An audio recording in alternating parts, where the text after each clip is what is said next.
Hi everyone, welcome back to my channel. I'm Zoe and this is my friend Kingsley. and we're both MSA graduates. So I think yeah, graduates. Yeah, I think we're graduating. Yeah.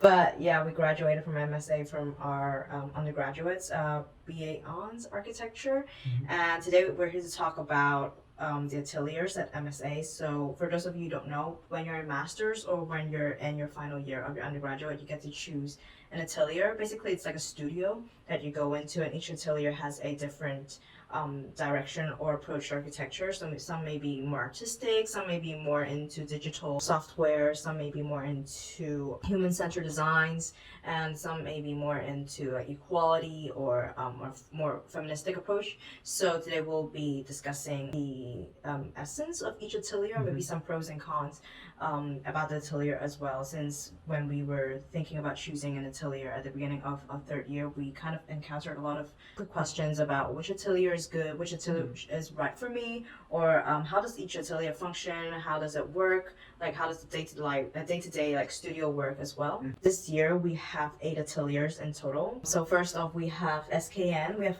SKN. Some kind of nature. Yep, and then there's infrastructure space. Yes. There's architecture.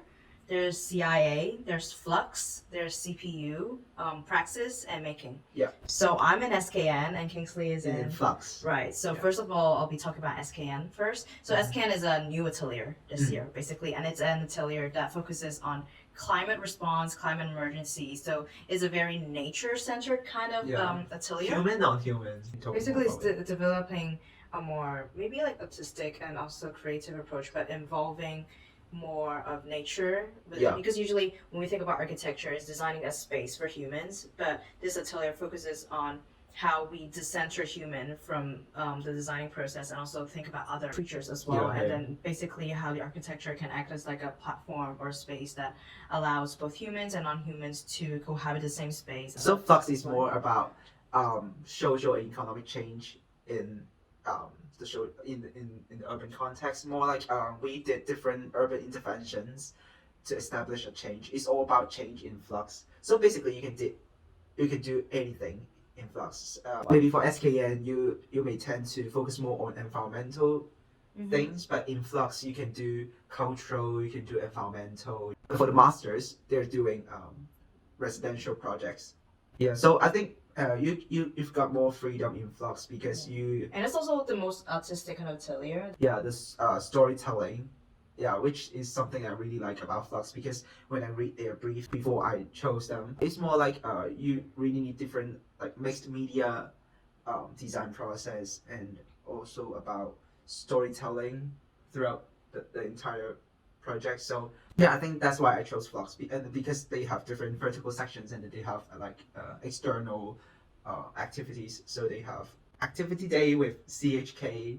Yeah. I think Flux has the most resources actually in I think all the Flux ateliers. has a lot of external activities. Yeah, and a lot of tutors. Yeah, a lot of tutors, a lot of guest tutors as well. Yeah, and then especially this year in Flux, we are actually collaborating with a real life project, which is an urban regeneration project, and then we got to present to the project director.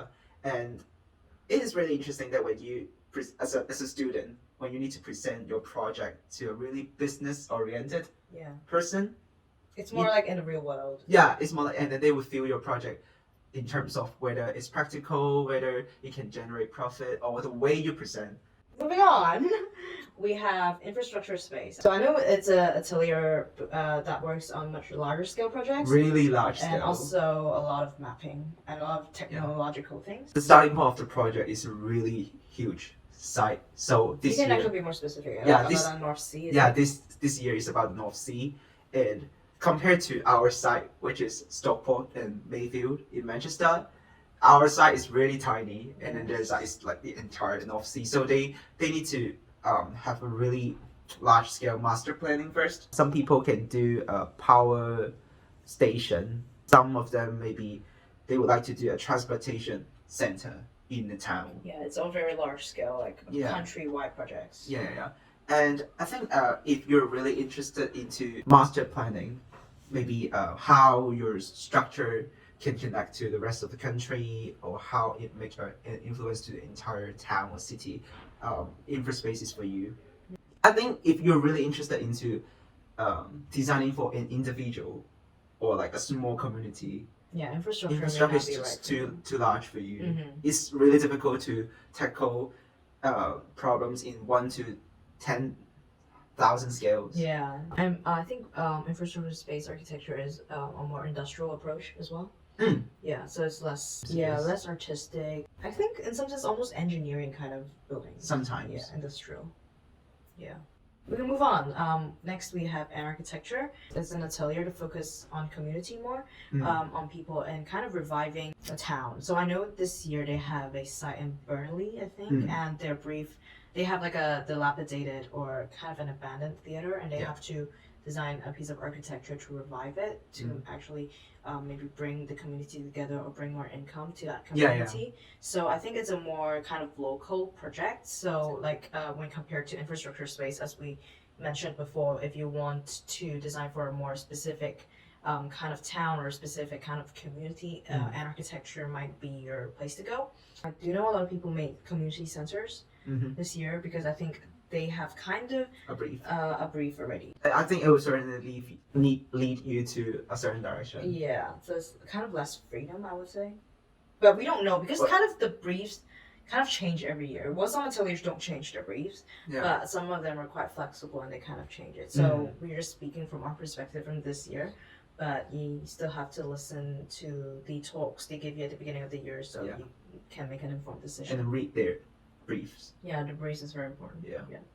Moving on, we have CIA. CIA is the more traditional kind of atelier you talked about. It's a historical or restoration kind of atelier. It's reviving historical architecture and also protecting great listed buildings. For CIA, this year they're design an art studio next to a listed site. Okay. I think CIA is one of those ateliers which is like they don't really change their brief. And so also, CIA has been in MSA for a really long time, so it's one of the longest standing ateliers. So if you're looking for a really stable way of working, like the brief doesn't change. You can still have your own creative approach to it, but in some sense there may be less freedom. At the same time, sometimes giving you too much freedom will make you feel like it's not structured. So if you think of it this way, maybe CIA has a really structured method. So it's there's a less chance where you will get lost. So you will most likely be on track most of the time. Because sometimes in other talismans, there's more freedom. You really don't know which approach to go to, and you get lost, and you might waste a lot of time. So a more structured kind of tutors or ateliers might give you a more efficient approach. It's more about finding which approach is best for you and which design, like the idea of the atelier fits you the most. There's no right or wrong here. Yeah, exactly. Right. Moving on, we have CPU. It's a more digital software focused kind of atelier, so they focus more on developing using Grasshopper. Renders. If you're really confident, visual kind of. If you're really confident in your renders, or you really want to develop a set of skills, then choose CPU.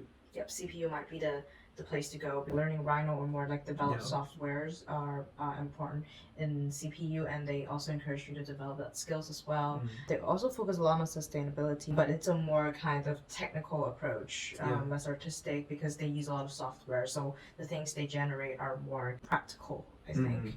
And also they use a lot of statistics and data to back up their designs. So it's in some sense more like a real world design. But it's more kind of advanced approach. It's like it's very fictional. So less historical, I think, more looking into the future. Experimenting with new materials, new structures. Well, let's move on to Praxxis. So Praxxis is an atelier that focuses a lot on feminism and equality. So their whole ethos is about generating spaces that are accessible to all different kinds of people. So it's more about equality, like diversity and inclusiveness. They have a fixed brief. So this year they have to design a feminist school of something. So it has to be a school, but you can choose what kind of school it is, or maybe it can be a school of literature or school of cooking, but it has to be a school. So it's kind of, the brief is kind of fixed in a way, and the site is also given to you. Feminism is really an abstract idea. So how you can demonstrate feminism in architecture is really a challenging thing, but it can also be a really interesting thing. I think feminism more in more architectural terms, it might be just making the space inclusive and accessible to all groups of people. And if you're into these kinds of ideals, developing spaces that are inclusive to all kinds of people, then Praxxis will be a real great choice for you. They also have really strong, I think, layouts, also color themes, so everything looks very professional as well. The last one we have on the list is making. Making, I would also say, is quite a digital kind of, very digital. Sometimes it kind of mixed making with CPU though. The selling point for making is that you have to build a skyscraper, and I think most of the people who get into making might look into going to Foster's, Bigger firms as well. Foster partners are into big structures and kind of using technology as well, and that's what making is about. I think the brief is also kind of fixed because I think they have to design an office building as well. Yeah. So yeah, there's less freedom in that, and it's more like experimenting with the structure, the facade, less site analysis and relevance to the people, but more structure. The form of the building, the shape of the plan. So I think basically we've kind of wrapped up what we wanted to talk about, like the 8 ateliers. And I don't think there is like a good or bad atelier. It depends on what kind of architectural approach you want, and also what kind of thing about architecture that kind of draws you in the most. Yeah, for choosing different ateliers, it really depends on the scale of the projects that you want, the medium that you want to use throughout the whole course, and also the target of your users. If you're still kind of on the fence about which atelier you want to choose, you're always welcome to ask us questions in the comment section, or if you want to reach out to people who've graduated and ask for advice. Usually people are really nice. I also do that, and they always respond really nicely. And you can always email the tutors and ask for advice, ask for maybe more reading resources to kind of let you know more about the atelier. And also I think you can also check out the students' school profiles online. Yes, we actually had a lot of questions, and we were kind of afraid at the beginning to choose an atelier because it's like a 1 year long commitment. And it's actually like a daunting thing to choose. But in the end, I think if you just put in the time and kind of not be afraid to reach out and ask questions, I think you will end up in a place where you like. And you're gonna enjoy it last year. And also, don't choose the atelier based on maybe the reputation of the atelier, but choose the atelier based on your passion, what you really think, learn from. Because that would really affect your passion and the time that you put in the project. Exactly. Right. So I think we kind of covered everything today. So if you have any questions, don't hesitate to ask in the comment section below. Me and Kingsley will try to answer them as much as possible to see if we can help you out. Don't forget to like, comment, and subscribe to my channel. Also has a YouTube channel, so I'm gonna link his YouTube channel in the description as well, and your Instagram. So if you have any questions, feel free to ask us in our Instagram as well. I think we're running out of storage. So I'll see you in the next video. Bye everyone. Bye.